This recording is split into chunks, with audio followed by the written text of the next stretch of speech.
The transport ship descended toward New Eden with a grinding sound that made everyone on the landing platform uncomfortable. Princess Lyra of the Velthari Empire stood at the edge of the viewing window, her crystalline skin catching the sunlight in sharp angles. Her four eyes looked down at the human colony below with clear disgust. Dirt, simple buildings. No towers reaching toward the sky. No shields visible. Nothing that showed any sign of true civilization. She turned to her attendant, a nervous Velthari named Kess. "This is what they call a city." Her voice was smooth but carried an edge that could cut through steel. "My training chambers on the homeworld are larger than this entire settlement." Kess bowed, careful not to meet her gaze directly. "The humans requested a simple location, Your Highness. They said it would help you understand their culture better." Lyra made a sound that came from deep in her chest, something between a laugh and a growl. "Understand them? I understand them perfectly. They are primitive. They are weak. And now the Council forces me to waste my time learning their primitive ways so they don't feel insulted." The diplomatic crisis that brought her here had been annoying and unnecessary. A Velthari trade vessel had refused to dock at a human station. Nothing dramatic. Just standard procedure for a superior species. But the humans had complained. They had actually complained to the Galactic Council. And because the Velthari were trying to establish better relations with other species, the Emperor had decided that his daughter would participate in a cultural exchange. 100 days of learning human methods. It was punishment disguised as honor. The landing was smooth. Lyra walked down the ramp first, her body moving with perfect military precision. She was tall even by Velthari standards, and she carried herself like someone who had never questioned their place at the top of any hierarchy. Behind her came Kess and 6 soldiers in full ceremonial armor. The human who stood waiting for her was nothing like she expected. Captain Marcus Hayes was old for a human. His face was lined with wrinkles that showed age. His hair was gray. His uniform was functional and worn, not ceremonial. He did not bow. He did not show any of the fear or nervousness that humans typically displayed around the Velthari. He simply looked at her with eyes that held no respect. No fear and no interest in her status. "Welcome to New Eden," he said. His voice was steady and calm. "I'm Captain Hayes. I'll be your training instructor for the next 100 days." Lyra expected to be greeted with proper protocol. She expected someone to acknowledge her rank, her bloodline, her importance. Instead, this old human spoke to her like she was just another recruit. "You understand who I am?" she asked coldly. "I do," Marcus replied. "You're a Velthari who's never done a day of hard work in her life. You've never faced a real enemy, and you've probably never been told no by anyone who mattered. That changes today." Her 4 eyes narrowed to slits. Heat rose in her crystalline skin. "I could have you removed from this position. I could have you dismissed, imprisoned, or worse." "You could try," Marcus said. He turned and walked toward the training facility. "But you won't, because you need this. Because your council needs this. And because somewhere deep down, you know that you don't actually understand humans at all. That's why you're here."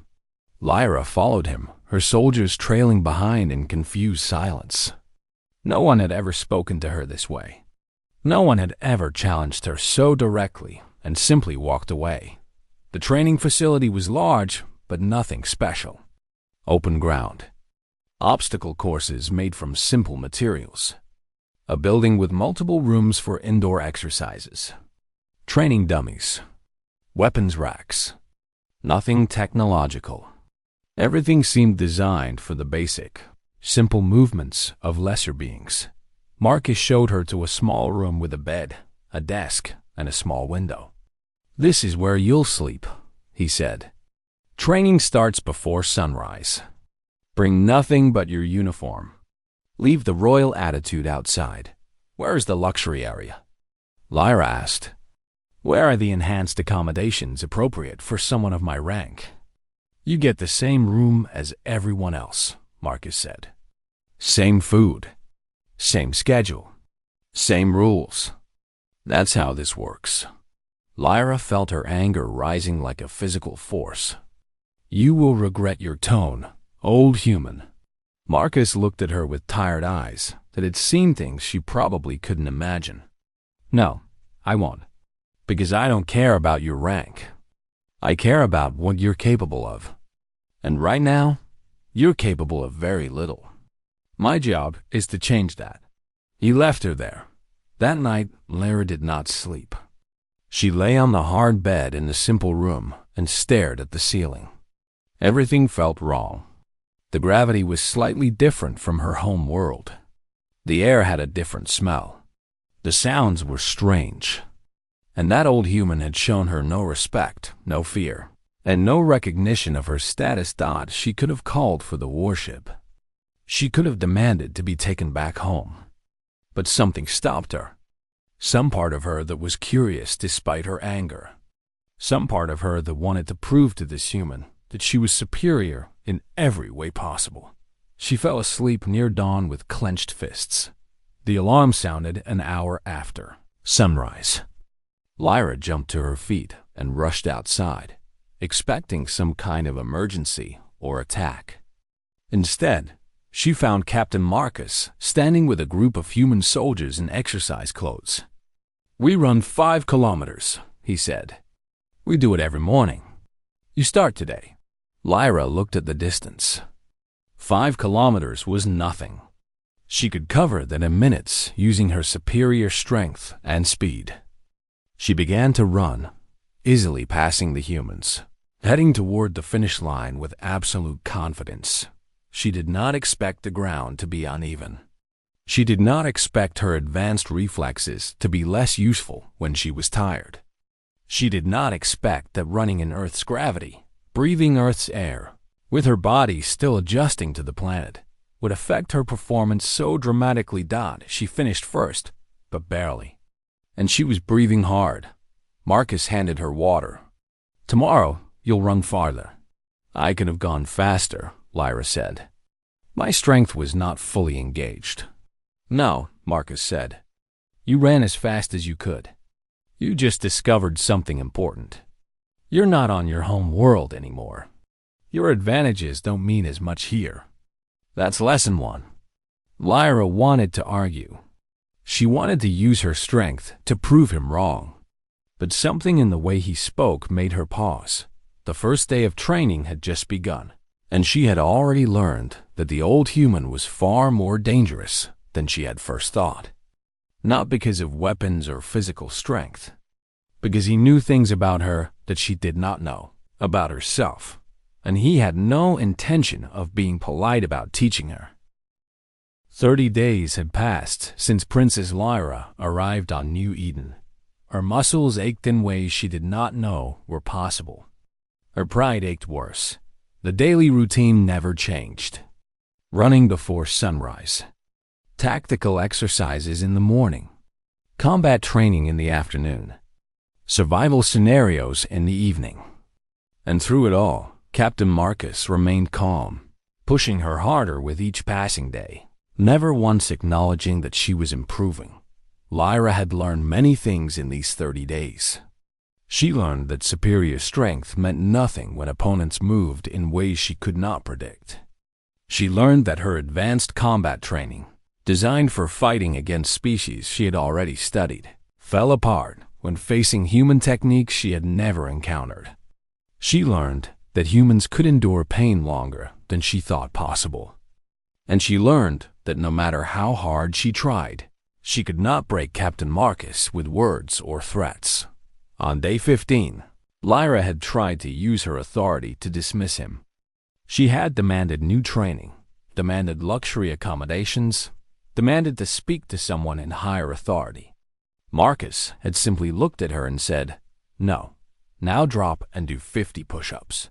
She had done them, because refusing meant she would fail, and failure was becoming unacceptable to her. On day 20, a small human soldier named Sarah had saved her during a combat scenario. Lyra had been trapped in a simulated building collapse, and her strength alone could not clear the heavy beams blocking the exit. Sarah had approached her and shown her how to use angles and leverage instead of raw power, how to move the beam through technique rather than force. In 5 minutes, they were free. After that, Lyra started asking questions. Real questions. Not challenges meant to show superiority, but genuine inquiries about how human minds work differently from Volthari minds. Sarah seemed surprised at first, but she began to explain things. Simple things. Like why humans preferred to work together rather than compete. Like why they formed strong bonds with each other. Like why the soldiers who trained beside her were willing to risk their lives for each other. We are not programmed for loyalty the way your kind seems to be, Sarah explained one evening as they sat on the edge of the training grounds. We choose it. Every day, we choose to protect each other. That makes it mean more. Lyra had never considered choice in that way. Her people were bred for roles. They were designed for purposes. But humans seemed to make their purposes for themselves. Day 25 brought a test unlike any before it. Marcus gathered the soldiers and Lyra in a large warehouse. He explained the scenario briefly. A transport vessel had crashed in the mountains. Survivors were stranded in extreme cold. They had limited supplies. Rescue was possible, but they had to plan the mission carefully. And they had to do it working together. He divided them into teams. Lyra found herself paired with Sarah and 2 other human soldiers named Kevin and Diana. Marcus was not assigning her the leadership position she expected. He was making her work as part of the team, not above it. Kevin was skeptical of taking orders from anyone, especially an alien. Diana was all business, focused only on the mission. Sarah was calm and thoughtful, asking questions and considering different approaches. They argued about the best route to take.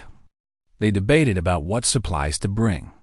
They disagreed about how to move through dangerous terrain, and nobody cared about Lyra's rank. They did listen to her ideas. When she suggested a faster route, Kevin questioned it. When she said they should pack more heavy equipment, Diana pointed out they couldn't carry it. When she insisted on going alone to scout the terrain, Sarah simply shook her head. We work as a unit, Sarah said. One person alone is weak. Together, we're strong. Lyra wanted to argue that she was stronger than all of them combined. But something in Sarah's eyes made her stop. There was truth in what she said, but not the truth Lyra understood.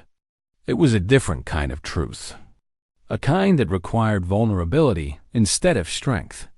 The mission succeeded. The simulated survivors were rescued. But not because Lyra was the strongest or the most advanced. Because the 4 of them worked as a unit. Each person's skills filling gaps the others could not fill. Marcus reviewed the mission afterward. He pointed out that Lyra had tried to take charge 4 times. Every time, and it almost caused a problem.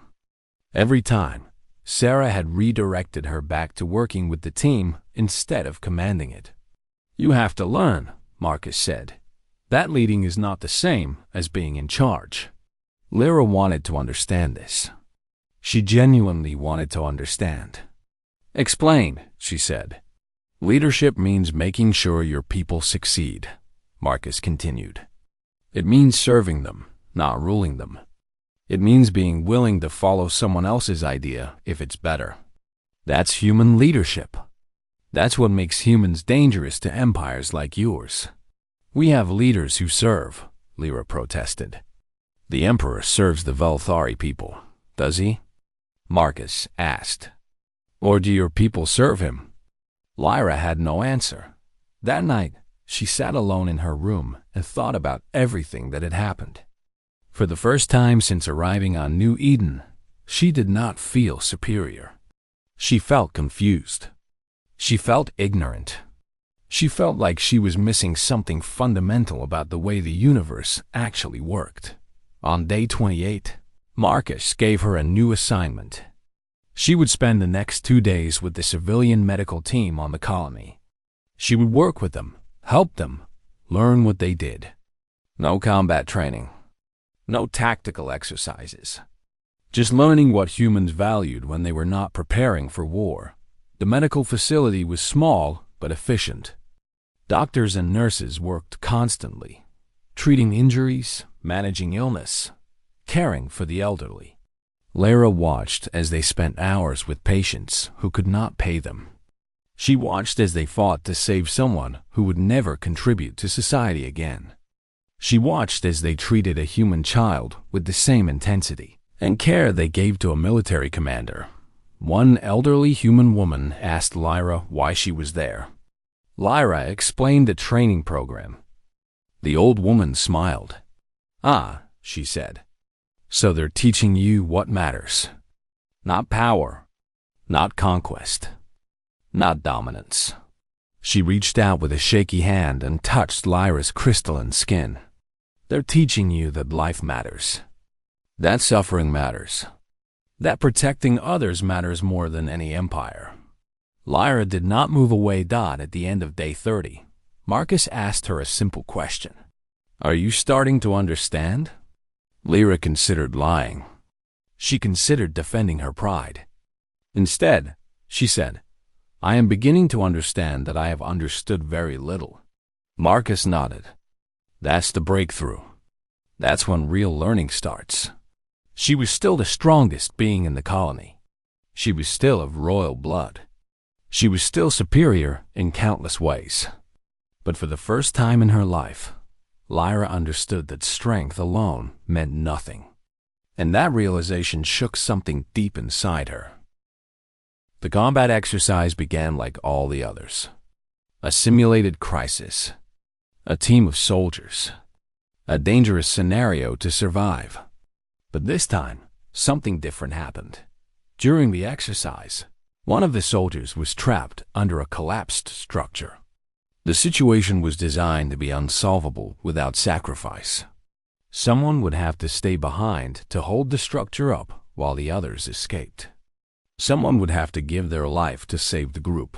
Kevin, the skeptical soldier Lyra had trained with before, looked at the situation. He looked at the other soldiers. He looked at the civilians they were supposed to protect in the scenario. Then he walked under the structure and held it up on his shoulders. "Go," he said. "All of you, now." Sarah grabbed his arm. "Kevin, no. There has to be another way." "There is no other way," Kevin said. His voice was steady. Not afraid. Not dramatic. Just factual. "I can hold this for 3 minutes. That's enough for you to get everyone out. After that, I'll use the back exit. I know the timing. I've trained for this." But they all knew. Everyone in the colony had trained for scenarios like this. Kevin would not make it out. The structure would fail. He would die. Sarah stepped out from under the structure. The other soldiers moved. The civilians they were protecting started moving toward the exit. But Sarah stood frozen, staring at Kevin. "I love you," she said. Kevin smiled. "I know. Go. Save them." Sarah ran. The soldiers ran. The civilians ran. They all escaped with 30 seconds to spare. Behind them, the structure collapsed exactly as Kevin had calculated. He did not emerge from the rubble. The exercise ended. Marcus turned off the simulation. Everyone emerged from the scenario area. Kevin walked out of the building laughing, completely unharmed, as he always did after a simulated death. The scenario was designed exactly the way it seemed. To teach them about sacrifice. To force them to face the reality of what humans were willing to do for each other. But Lyra could not move. Sarah was crying. Real tears from real eyes. Not tears of relief that Kevin was alive, but tears of grief for the choice he had made. Tears for the sacrifice he had been willing to give. Lyra went to find Marcus. "Why?" she demanded. "Why would he do that? He is not bonded to these people through genetics or hierarchy. He's not required to sacrifice himself." "No," Marcus agreed. "He's not. Then why did he choose to die? It serves no logical purpose." Marcus sat down on a bench. He looked tired. "Sit with me. I'm going to tell you something about humans that might change how you think about everything." Lyra sat. "Humans are fragile," Marcus began. "We die easily. We are not as strong as your people. We don't have advanced technology grafted into our bodies. We don't live for centuries. We live short lives. And because our lives are short, we learn to value them. And because we value life, we learn to value each other." He paused, looking out at the colony beyond the training grounds. "Kevin made a choice," Marcus continued. "He chose to die so others could live. Not because he was forced to. Not because it was his duty. But because he cared about those people. Because their lives mattered more to him than his own life. Humans do that. We see someone suffering, and something inside us says, 'I will take their burden. I will sacrifice for them.' It's not logic. It's love." "Love." Lyra repeated the word like she was tasting it for the first time. "I have been taught that love is a weakness, an emotional response that clouds judgment. Is it?" Marcus asked. "Kevin's choice saved everyone. That seems pretty clear judgment to me." Over the next few days, Marcus changed her training. Instead of combat exercises, he took her into the civilian areas of the colony. He showed her the orphanage where human children who had lost their parents were being raised by adults who had no genetic connection to them. The adults worked every day caring for children who were not their own, feeding them, teaching them, protecting them. He took her to the medical facility where a doctor spent 6 hours trying to save a patient who everyone knew would not survive. The doctor stayed with her because, as he explained, no one should die alone. He took her to the burial grounds where humans gathered to honor those who had died. They sang songs. They told stories. They cried openly. And everyone understood that this was necessary. That grief was the price of love. That remembering the dead honored their lives. Lyra began to understand something that no amount of tactical training could have taught her.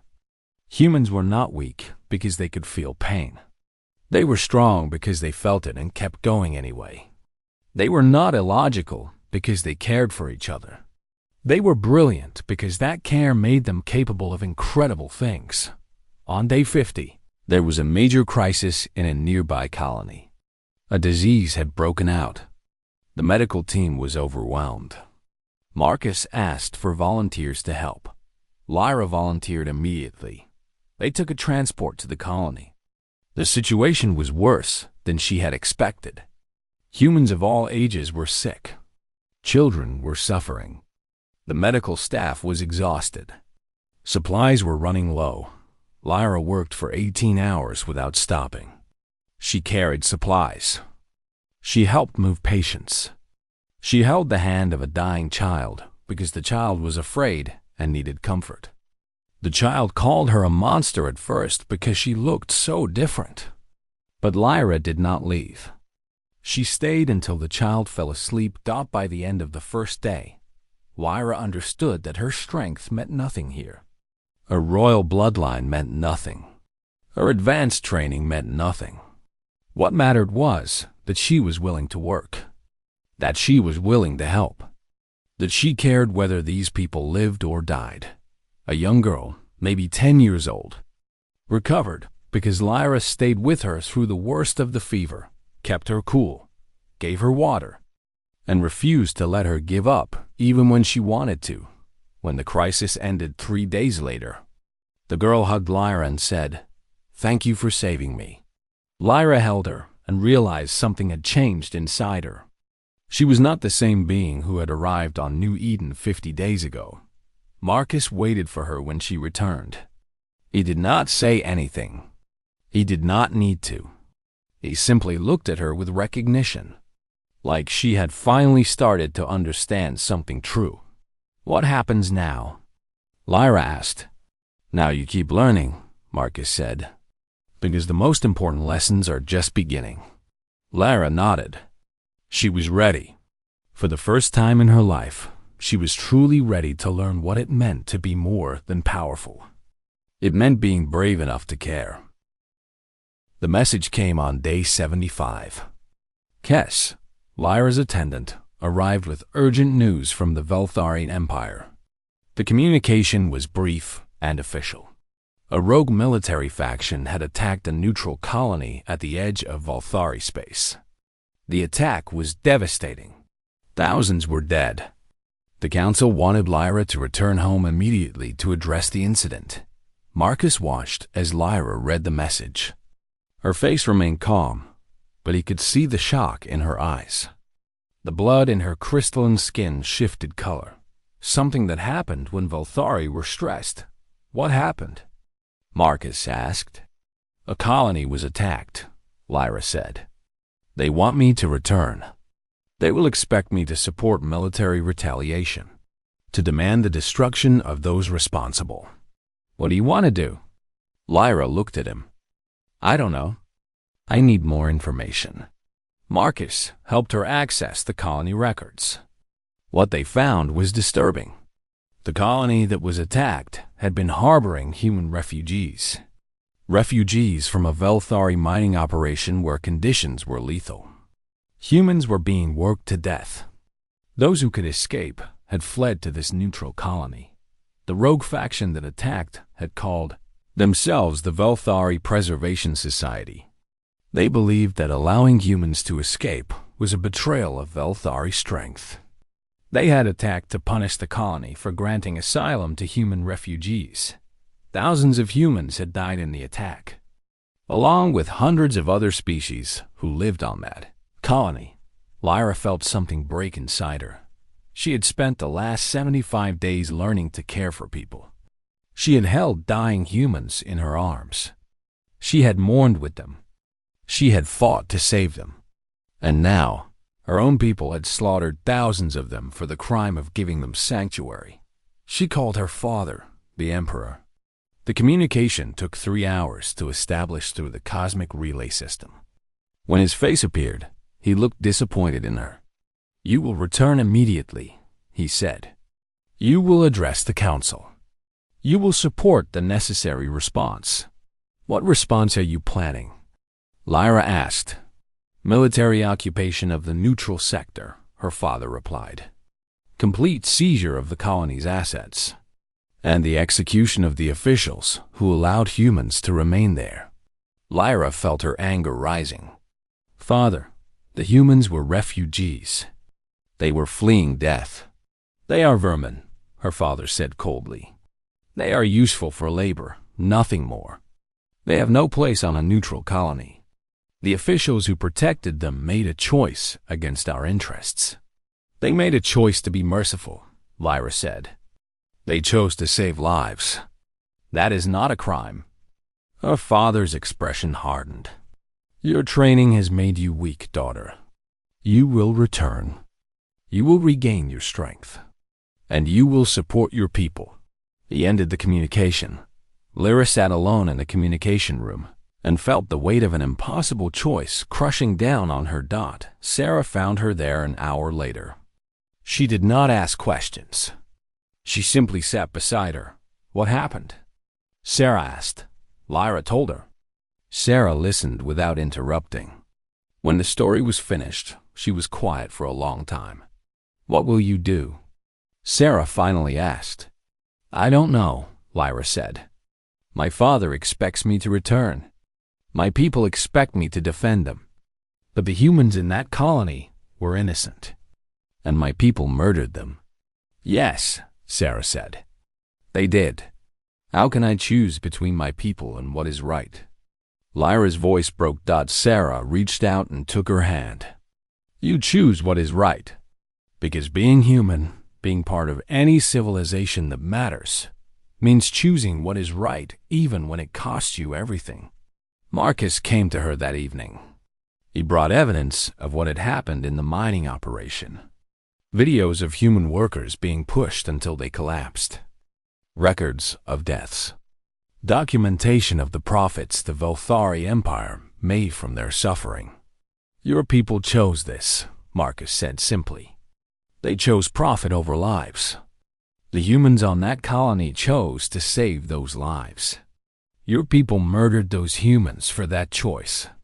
I know, Lyra whispered. What will you do? I have to go back, Lyra said. I have to face this. I cannot hide here and pretend it did not happen. On day 78, Lyra boarded a transport to the Velthari home world. The flight took 2 days. During that time, she composed a message. Not to her father. To her people Dodd, she spoke about what she had learned on New Eden. She spoke about human strength and human courage. She spoke about the choice to be merciful even when you have power over your enemies.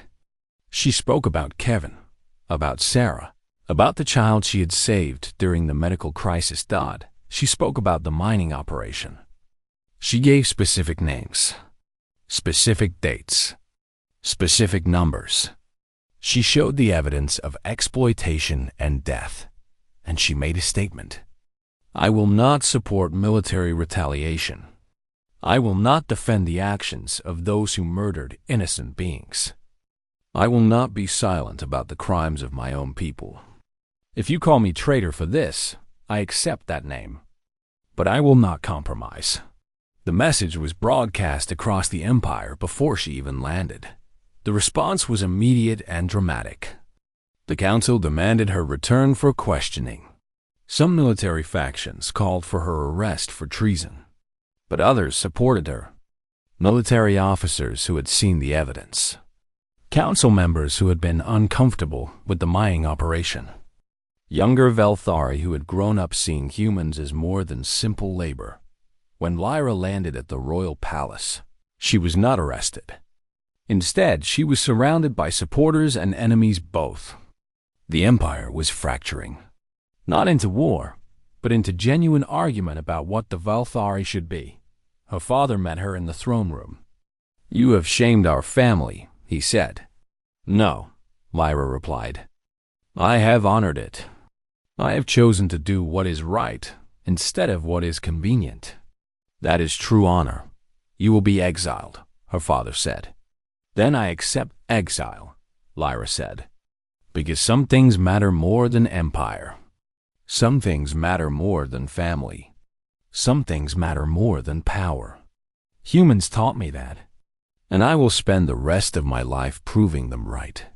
She left the palace that day, but she did not leave alone. Hundreds of Velthari followed her. Military officers, council members, citizens who believed in what she was saying. Together, they began something new.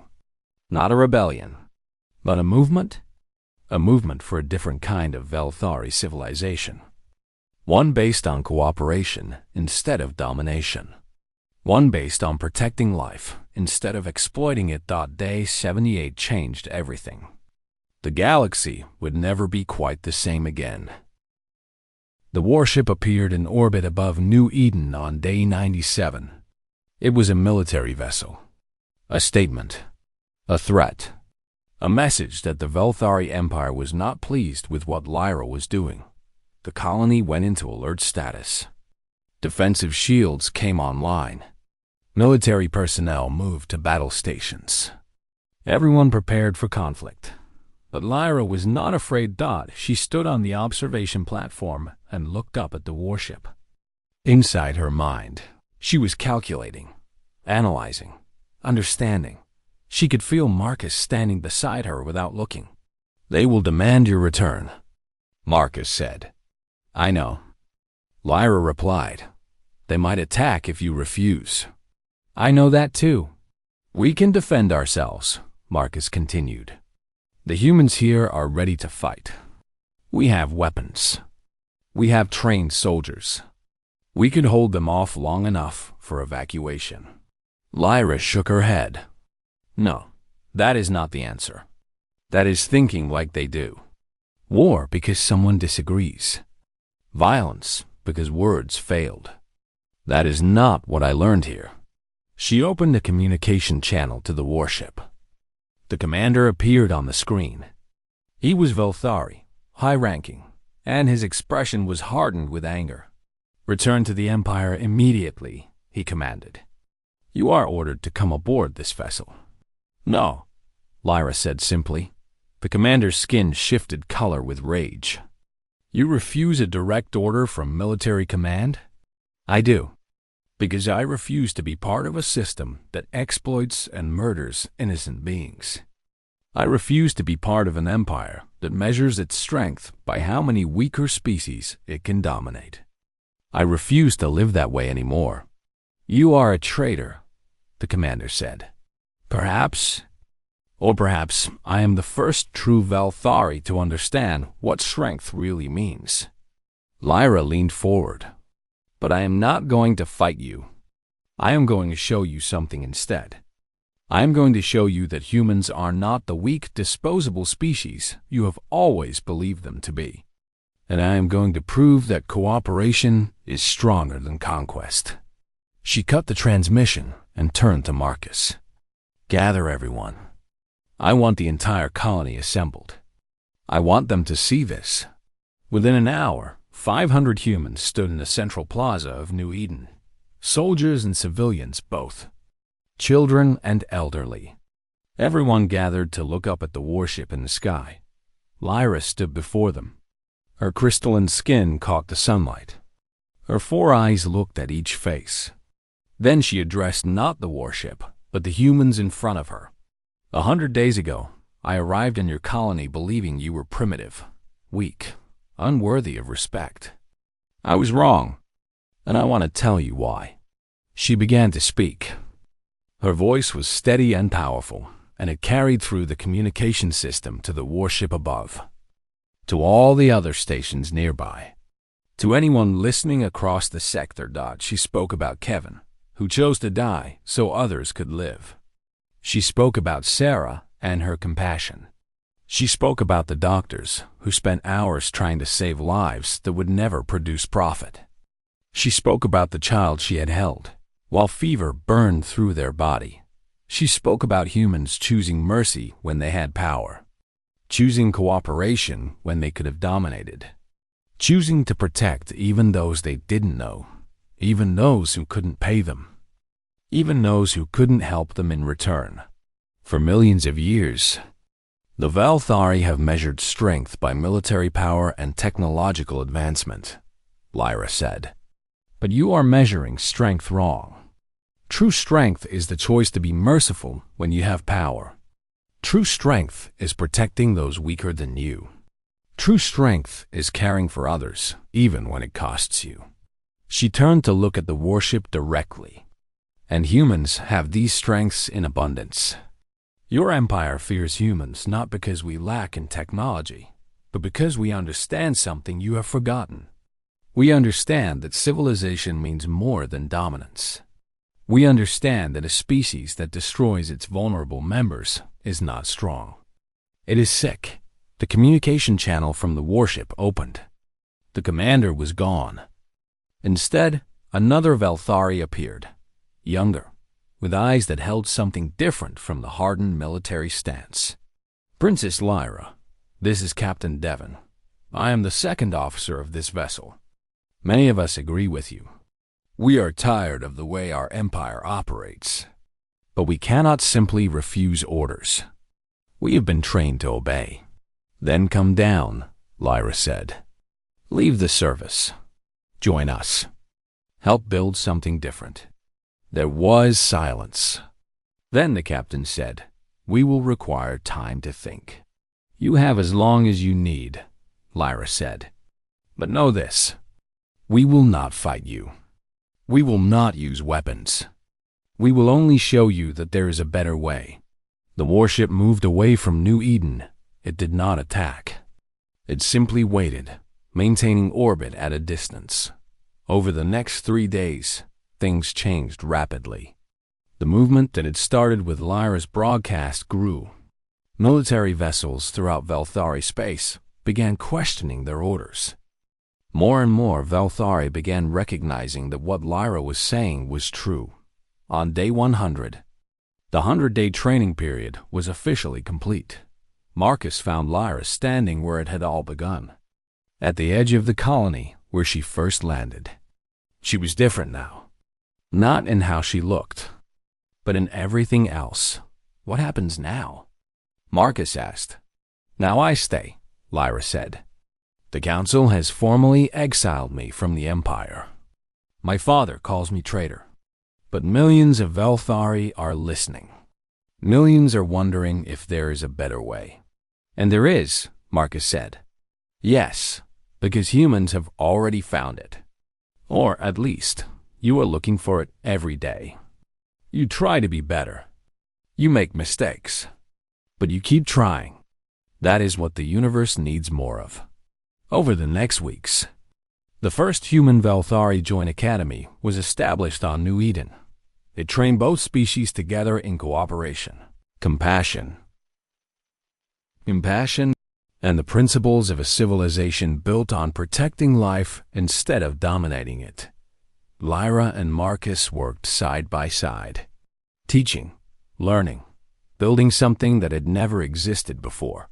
Within a year, 11 Velthari colonies had joined the movement. Within 5 years, it had spread across a third of Velthari space.